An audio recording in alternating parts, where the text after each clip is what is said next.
Hi friends, welcome to my channel. ಈ ವಿಡಿಯೋದಲ್ಲಿ ಒಂದು ಆರೋಗ್ಯಕರ ಮಗುವಿನ ಬೆಳವಣಿಗೆಯಲ್ಲಿ ಏನೆಲ್ಲ ಬದಲಾವಣೆ ಆಗುತ್ತೆ ಅಂತ ನೋಡೋಣ.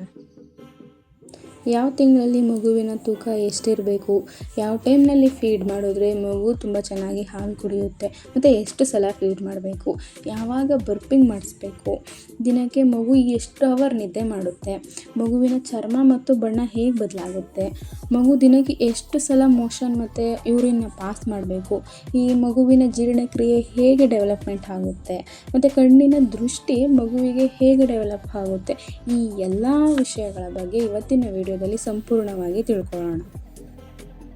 ಹುಟ್ಟಿದ ಮಗು ಒಂದು ವಾರದಲ್ಲಿ ಅದರ ಹುಟ್ಟಿದ ತೂಕಕ್ಕಿಂತ 10-20% ಅಷ್ಟು ತೂಕ ಕಡಿಮೆ ಆಗ್ತಾರೆ. ಈ ತೂಕ 15 ದಿನಗಳಲ್ಲಿ ವಾಪಸ್ ಬರಬೇಕು, ಅಂದರೆ ಅದರ ಹುಟ್ಟಿದ ತೂಕದಷ್ಟೇ ವಾಪಸ್ ಇರಬೇಕು. ಈ ಒಂದು ತಿಂಗಳಲ್ಲಿ 700-900 ಗ್ರಾಮ್ ಅಷ್ಟು ಮಕ್ಕಳು ದಪ್ಪ ಆಗ್ತಾರೆ.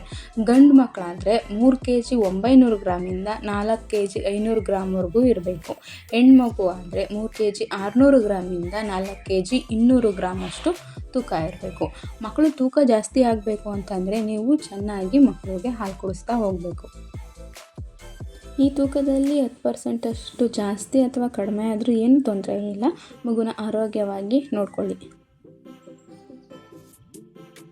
ಫೀಡಿಂಗ್ ಟೈಮ್ ಪ್ರತಿ 1.5 ಗಂಟೆಯಿಂದ 2 ಗಂಟೆಗೊಮ್ಮೆ ಹಾಲು ಕುಡಿಸ್ತಾ ಹೋಗಬೇಕು. 1 ತಿಂಗಳ ಮಗು ಹೆಚ್ಚಾಗಿ ನಿದ್ರೆ ಮಾಡೋದ್ರಿಂದ ಸರಿಯಾಗಿ ಹಾಲು ಕುಡಿಯೋದಿಲ್ಲ. ಹಾಗಾಗಿ ಮಗು ಮಲಗಿದೆ ಅಂಥೇಳಿ ಹಾಗೆ ಬಿಟ್ಬಿಡಿ. ಮಗು ಮಲಗಿದ್ರೂ ಸಹ ಎಬ್ಬಿಸಿ ಹಾಲು ಕುಡಿಸ್ಬೇಕು. ಇದರಿಂದ ಮಗು ತೂಕ ಬರಲು ಸಹಾಯ ಆಗುತ್ತೆ. ದಿನದ 24 ಗಂಟೆಯಲ್ಲಿ 8-12 ಸಲನಾದರೂ ಮಗುಗೆ ಹಾಲು ಕುಡಿಸ್ಬೇಕು. ಹಾಗಂತ 5-5 ನಿಮಿಷ ಅಂತ ಪದೇ ಪದೇ ಕುಡಿಸ್ಬಾರ್ದು. ಕನಿಷ್ಠ 10-15 ನಿಮಿಷನಾದರೂ ಮಗು ಚೆನ್ನಾಗಿ ಹಾಲು ಕುಡಿಬೇಕು. ಆಗ ಮಾತ್ರ ಮಗು ತೂಕ ಬರೋಕ್ಕೆ ಸಹಾಯ ಆಗುತ್ತೆ. ಬರ್ಪಿಂಗ್ ಅಂದರೆ ತೇಗಿಸೋದು. ಮಗುಗೆ ಹಾಲು ಕುಡಿಸೋದಕ್ಕೆ ಎಷ್ಟು ತಾಳ್ಮೆಯಿಂದ ಇದ್ದು ಮಗುನ ಹಾಲು ಕುಡಿಸ್ತೇವೋ ಅಷ್ಟೇ ತಾಳ್ಮೆಯಿಂದ ಇದ್ದು ಮಗುಗೆ ತೇಗಿಸಬೇಕು. ಇದರಿಂದ ಮಗು ಗ್ಯಾಸ್ಟ್ರಿಕ್ನಿಂದ ಅಳೋದನ್ನು ಕಡಿಮೆ ಮಾಡುತ್ತೆ. ಪ್ರತಿ ಸಲ ಹಾಲು ಕುಡಿಸ್ದಾಗಲೂ 10-15 ನಿಮಿಷನಾದರೂ ಮಗುನ ತೇಗಿಸಬೇಕು. ಮಗು ಹಾಲು ಕುಡಿಯುವಾಗ ಗಾಳಿನ ತಗೊಳ್ಳೋದ್ರಿಂದ ಮಗುಗೆ ಗ್ಯಾಸ್ಟ್ರಿಕ್ ತುಂಬಾ ಆಗುತ್ತೆ.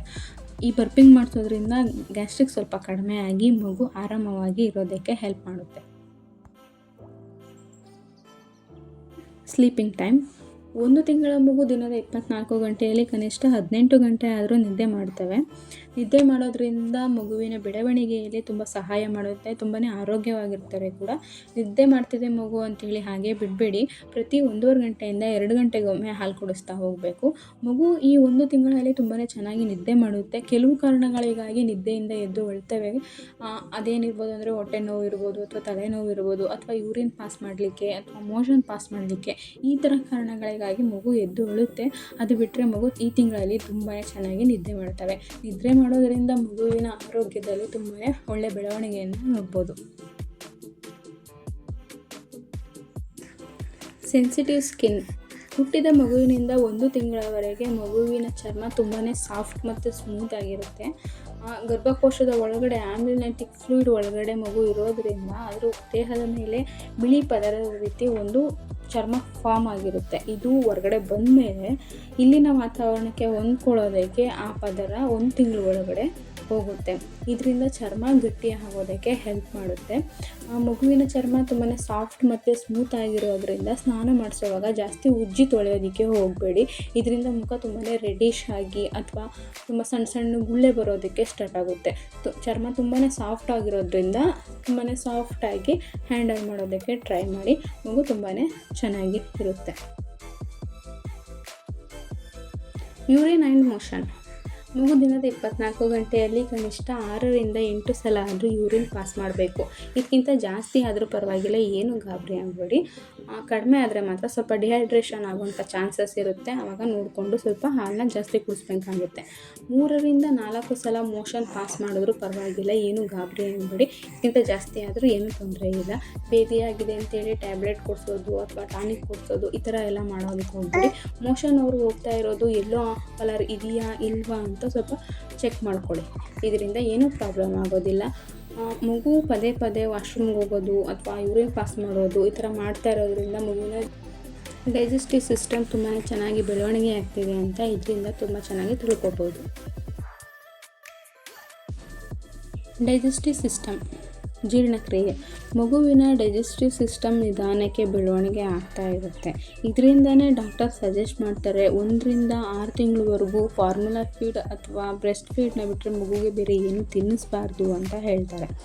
ಮಗುವಿನ ಡೈಜೆಸ್ಟಿವ್ ಸಿಸ್ಟಮ್ ಅಂದರೆ ಜೀರ್ಣಕ್ರಿಯೆ ಚೆನ್ನಾಗಿ ನಡೀತಿದೆಯಾ ಇಲ್ವಾ ಅಂತ ತಿಳ್ಕೊಬೇಕಂದ್ರೆ ಮಗು ಯೂರಿನ್ ಪಾಸ್ ಮಾಡ್ತಿದೆಯಾ, ಮೋಷನ್ ಪಾಸ್ ಮಾಡ್ತಿದೆಯಾ, ಮೋಷನ್ ಯಾವ ಕಲರಲ್ಲಿ ಬರ್ತಾ ಇದೆ, ಮಗು ಮೋಷನ್ ಮಾಡಬೇಕಾದ್ರೆ ಅಳ್ತಾ ಇದೆಯಾ ಇಲ್ವಾ, ಈ ಥರ ಎಲ್ಲ ನೋಡಿಕೊಂಡ್ರೆ ಮಗುವಿನ ಡೈಜೆಸ್ಟಿವ್ ಸಿಸ್ಟಮ್ ಬೆಳವಣಿಗೆ ಆಗ್ತಾ ಇದೆಯಾ ಇಲ್ವಾ ಅಂತ ತಿಳ್ಕೊಬೋದು.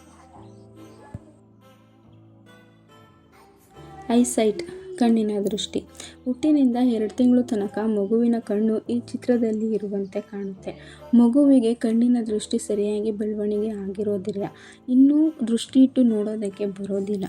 ಆದ್ದರಿಂದ ಕಣ್ಣು ಈ ರೀತಿ ಕಾಣುತ್ತೆ. ನನ್ನ ಮಗು ಕಣ್ಣು ಯಾಕೆ ಹಿಂಗಿದೆ, ಯಾಕೆ ಈ ಥರ ನೋಡ್ತಿದ್ದಾನೆ, ಅಥವಾ ನನ್ನ ಮಗುಗೆ ಮೆಲ್ಗಣ್ಣೇನಾದರೂ ಆಗ್ತಿದೆಯಾ, ಈ ಥರ ಎಲ್ಲ ನೀವೇ ಊಹಿಸ್ಕೊಂಡು ಗಾಬರಿ ಆಗೋಕ್ಕೆ ಹೋಗ್ಬೇಡಿ. ಮಗುವಿನ ಕಣ್ಣಿನ ದೃಷ್ಟಿ ಬೆಳವಣಿಗೆ ಆಗ್ತಾ ಕಣ್ಣು ಚೆನ್ನಾಗಿ ಕಾಣಿಸೋದಕ್ಕೆ ಸ್ಟಾರ್ಟ್ ಆಗುತ್ತೆ. ಹೋಗ್ತಾ ನಾರ್ಮಲ್ ಆಗಿ ನೋಡಲಿಕ್ಕೆ ಸ್ಟಾರ್ಟ್ ಮಾಡ್ತಾರೆ. ಫ್ರೆಂಡ್ಸ್, ಈ ವಿಡಿಯೋದಲ್ಲಿ ನಿಮಗೆ 1 ತಿಂಗಳ ಮಗುವಿನ ಬೆಳವಣಿಗೆಯ ಬಗ್ಗೆ ಸ್ವಲ್ಪನಾದರೂ ಮಾಹಿತಿ ಸಿಕ್ಕಿದೆ ಅಂತ ಅನ್ಕೋತೀನಿ. ಈ ರೀತಿಯ ವಿಡಿಯೋಗೆ ನನ್ನ ಚಾನಲ್ನ ಸಬ್ಸ್ಕ್ರೈಬ್ ಮಾಡ್ಕೊಳ್ಳಿ, ಹಾಗೆ ಪಕ್ಕದಲ್ಲಿರುವಂಥ ಬೆಲ್ ಬಟನ್ನ ಕ್ಲಿಕ್ ಮಾಡಿ. ಇದರಿಂದ ನನ್ನ ಚಾನಲ್ನಲ್ಲಿ ಯಾವುದೇ ವಿಡಿಯೋ ಹಾಕಿದರೂ ನಿಮಗೆ ಬೇಗನೆ ಸಿಗುತ್ತೆ. ಈ ವಿಡಿಯೋ ನಿಮಗೆ ಇಷ್ಟ ಆಗಿದರೆ ಪ್ಲೀಸ್ ಒಂದು ಲೈಕ್ ಮಾಡಿ, ಹಾಗೆ ಶೇರ್ ಮಾಡಿ. Thanks for watching.